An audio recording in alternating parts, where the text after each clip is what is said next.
ان کو جو آرمی نے اپنا کسٹڈی میں لے لیا ہے اور ان کا ٹرائل کرنے جا رہی ہے کورٹ مارشل کے ذریعے سے، یہ انہوں نے کہا کہ یہ آئین کے متصادم ہے، کالعدم ہے، لہذا انہوں نے اس تمام پروسیس کو وہ غیر قانونی قرار دے کے منہدم کر دیا۔ لیکن اس میں 21 اپیلیں جو ہیں وہ کر دی گئیں، وفاق کی جانب سے بھی اور صوبوں کی جانب سے بھی اپیلیں کر دی گئیں، اور کچھ اپیلیں تو اٹارنی جنرل فار پاکستان نے کی وفاق کی جانب سے، اور وہ بھی بنا کابینہ کی منظوری کے، اور جو کہ وفاق کی تعریف مصطفیٰ امپیکس کے کیس میں سپریم کورٹ کر چکی کہ وفاق جو ہے وہ کوئی سیکٹری یا پرائم منسٹر نہیں ہوگا، بلکہ وفاق پوری کابینہ کی منظوری سے وفاق متصور ہوتا ہے۔ سو وہ جب ہوئی تو انہوں نے اپیلیں کر دیں، اور اپیلوں کی جو ہے بینچ بنا دی گئی، قاضی فائز عیسیٰ چیف جسٹس صاحب نے بنا دی گئی۔ اس وقت جسٹس سینئر پیونی جج طارق مسعود صاحب کی سربراہی میں، سردار طارق مسعود کی سربراہی میں، جس پر ہم نے اسی دن اپیل کیا تھا، اسی دن ہم نے اعتراض کیا تھا کہ جناب یہ بینچ کی کانسٹیٹیوشن ٹھیک نہیں ہے، اس لیے کہ سردار طارق مسعود صاحب وہ اس 9 رکنی بینچ کا جس کی تشکیل سابقہ چیف جسٹس نے ان کیسز کی سماعت کے لیے مقرر کی تھی، اس میں ان کا جو ہے وہ حصہ تھے، اور اگرچہ باوجود یہ اس میں سے جو ہے ریکیوز کر گئے، لیکن یہ سننے سے قاصر ہے، اس لیے کہ اگر آپ اس کا حصہ رہے ہوں تو پھر انٹرا کورٹ اپیل میں آپ سماعت نہیں کر سکتے ہیں۔ بہرکیف ہمارے اعتراضات کو انہوں نے جو ہے نظر انداز کرتے ہوئے نہ صرف سنا بلکہ جزوی طور پر اس کو معطل کر دیا حکم کو، اپنے ہی سپریم کورٹ کے 5 ججز کے فیصلے کو، اور کہا کہ ٹرائل ہو سکتا ہے لیکن فیصلہ حتمی نہیں اناؤنس کیا جائے گا۔ تو اسی کے تسلسل میں کئی تاریخیں لگتی رہیں، اور ہم ہر پیشی پر ہم اس طرح سیمگی کا عالم میں ہم بتاتے رہے کہ ہمارے جو محبوسین ہیں جن کو ملٹری کسٹڈی میں رکھا گیا ہے، جس کا کوئی جواز نہیں ہے، اور ریمانڈ پہ ریمانڈ دیے جا رہے ہیں، جو کہ بالکل صریحاً 167 ضابطہ فوجداری کی خلاف ورزی ہے، وہ جو ہے ان کو اگر رکھنا بھی مقصود ہو تو عام جیل میں، جیل مینول کے تحت رکھا جا سکتا ہے، جہاں ان کی ملاقاتوں کا ایک شیڈیول ہوتا ہے، باقاعدہ قانون موجود ہے۔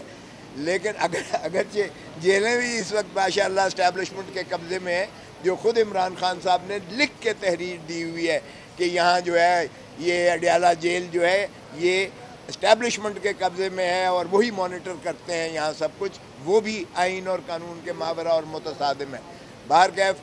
آج اس کی سماعت جو ہے اپیلوں کی لگی ہوئی تھی۔ آج میں نے سب سے پہلے اعتراض کیا، کیونکہ پچھلی تاریخ پر ہم نے اعتراض کیا تھا کہ ہمارے 7 ہفتوں سے جو ہے نیازی وہ عباد اور دیگران جو ہیں وہ ان کو ملنے کے لیے 7 ہفتے نہیں دیا گیا، اور حفیظ اللہ نیازی صاحب تو خود موجود تھے جنہوں نے اپنے بیٹے حسام نیازی کے بارے میں کہا کہ مجھے ملاقات نہیں کرنے دی گئی ہے،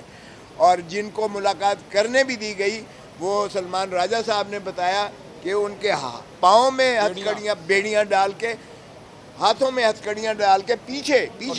ان کو کر کے، اور چہرے میں ہڈ بلیک کالا ہڈ ڈال کر، اور ان کو بھی اوپر 2 فرشتے کھڑے ہو کر اور ان کی ملاقات کرواتے تھے تاکہ وہ کوئی بات بھی نہ کر سکے اپنے والد یا اپنی ماں یا اپنی بہن یا اپنی بیوی کے ساتھ۔ تو ایسے میں جب ہم نے اعتراض کیا تو اٹارنی جنرل کو اس بینچ نے کہا، اور فیصلے میں بھی، حکم میں بھی لکھا، تو آج اٹارنی جنرل نے بتایا کہ میں نے یہ جی ملاقاتیں ان کی ہو گئی ہیں، لیکن آج میں نے پھر کھڑے ہو کر کہا کہ جناب ایک شخص میاں عباد فاروق، جس کا 5 سال کا بیٹا بیچارہ، 5 سال کا بچہ، معصوم بچہ شہید ہو گیا، فوت ہو گیا، مر گیا، اس کو وہاں بھی جنازے پر بھی نہیں جانے دیا گیا، اور اس کا جو ہے ملاقات پھر نہیں کروائی گئی، 1 مہینے 7 ہفتوں سے وہ اس کی ملاقات نہیں کروائی گئی، اور اس کا اٹارنی جنرل نے کہا اور کہ جی آج ہوگی۔ پھر جج صاحبان نے ان کو بلوا کر، جو ان کا بریگیڈیئر آئے ہوئے تھے، لیگل آفیسر جو بھی تھا، اس کو کہا کہ بھائی ان کی بات سنیں. اب مجھے نہیں پتا کہ وہ ملاقات ہوتی ہے یا نہیں ہوتی ہے، لیکن اس عباد یوسف کا جو ہے، عباد فاروق کا بھائی جو ہے وہ آیا ہوا ہے، اور اس نے جس قسم پرسی کے عالم میں بتایا ہے کہ ہمارے بھائی کے ساتھ کیا حال ہو رہا ہے، جبکہ بچہ ایک معصوم شہید ہو گیا، فوت ہو گیا، تو اس کے تک بھی جنازے میں وہ شریک نہیں ہوا باپ جو ہے. تو آپ اندازہ کریں کہ اس کی کیا کیفیت ہوگی جس کے ساتھ، اور پھر ملاقات بھی نہیں کروائی جا رہی ہے. تو جج صاحبان نے ایک جو عقیل عباسی صاحب ہے جج صاحب، انہوں نے کہا دیکھیں انسانی حقوق کی پامالی تو مت کرو کم از کم. تو سرزنش جو ہے سپریم کورٹ کے جج صاحبان کے سے بھی اس بارے میں ہوئی، کیونکہ ظاہر ہے کہ کم از کم ہم تو اشک بار ہو جاتے ہیں جب یہ داستانیں سنتے ہیں.